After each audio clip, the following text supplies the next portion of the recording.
Assalamualaikum warahmatullahi wabarakatuh. Perkenalkan, nama saya Fernando Adi Pratama, Prodi Ilmu Pemerintahan, NIM E1031201022.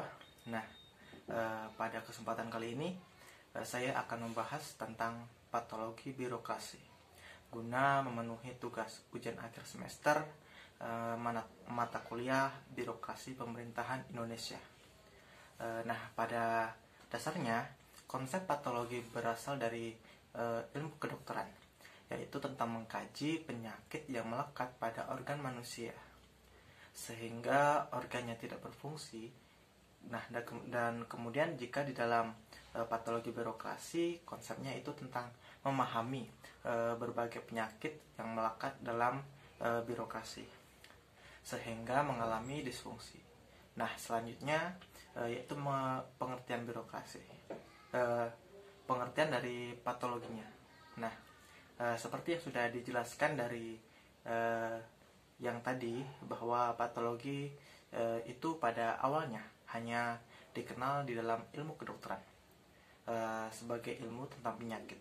Namun dengan berjalannya waktu, analogi ini juga dikenal di dalam birokrasi dengan makna agar birokrasi pemerintahan mampu menghadapi berbagai tantangan yang timbul, baik yang bersifat politis, ekonomi, sosiokultural, dan teknologi, dan kemudian berbagai penyakit yang mungkin sudah dideritanya atau mengancam akan menyerangnya. Jadi perlu identifikasi untuk kemudian dicarikan terapi pengobatan yang paling efektif. Nah, jadi harus kita akui bahwa tidak ada birokrasi yang sama sekali bebas dari patologi birokrasi. Sebaliknya, tidak ada juga birokrasi yang menderita penyakit birokrasi sekaligus. Jadi, dapat dikatakan bahwa patologi birokrasi atau penyakit birokrasi adalah hasil interaksi antara struktur dan birokrasi yang salah. Kemudian selanjutnya kita masuk ke ruang lingkup patologi.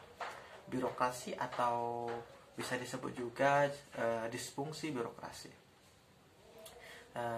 yang sebagai berikut, yakni berkaitan dengan struktur, aturan dan prosedur atau karakteristik kelembagaan yang buruk, tidak berkualitas dan kinerja buruk. Kemudian maladministration, yaitu berkaitan dengan ketidakmampuan atau perilaku yang tidak baik seperti korupsi, sogokan, tidak peka, arogan, tidak peduli, atau perilaku yang menunjukkan sumber daya manusia yang dengan kualitas yang rendah. Kemudian terdapat beberapa bentuk patologi birokrasi yang antara lain seperti paternalistik, pembengkakan anggaran, prosedur yang berlebihan, pembengkakan birokrasi, dan fragmentasi birokrasi.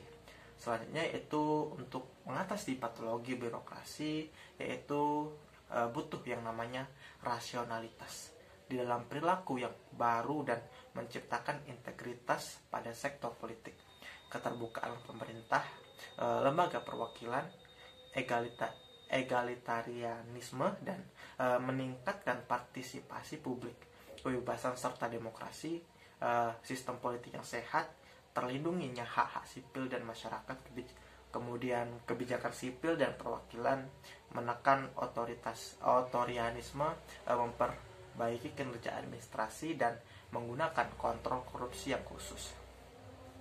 Nah, jadi pada dasarnya kesimpulan dari patologi birokrasi adalah bahwa penyakit yang ada di dalam birokrasi yang sangat mengganggu jalannya aktivitas di dalam birokrasi tersebut, sehingga penyakit birokrasi yang terjadi bukan saja membahayakan manusia di dalam birokrasi tersebut yang melakukannya, akan tetapi juga orang lain di dalam organisasi tersebut.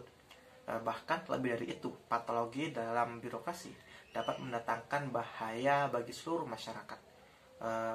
Menurut Risman K. Umar pada tahun 2002 mendefinisikan bahwa patologi birokrasi adalah penyakit atau bentuk perilaku birokrasi yang menyimpang dari nilai-nilai etis, aturan-aturan dan ketentuan perundang-undangan, serta norma-norma yang berlaku di dalam birokrasi. Mungkin itu saja yang dapat saya sampaikan, terlebih dan terkurang saya mohon maaf. Saya akhiri. Assalamualaikum warahmatullahi wabarakatuh.